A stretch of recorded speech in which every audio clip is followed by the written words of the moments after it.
మోడీకి ఒకటైతే పరీక్ష తెలీదా మోడీకి? చైనా పాకిస్తాన్ వెనకాల ఉంది. పాకిస్తాన్ ఈ పహల్గావ్ కాల్పుల వెనకాల ఉంది.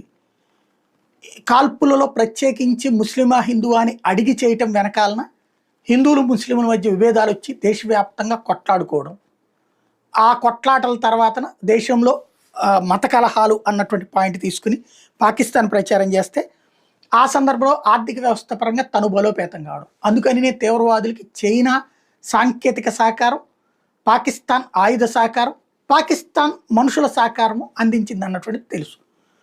ఇక్కడ భారత్ పాకిస్తాన్ల మధ్య యుద్ధం జరుగుతూ ఉంటే భారత్ తనతో పోటీకి వచ్చే ఆర్థిక వ్యవస్థకు రాదు.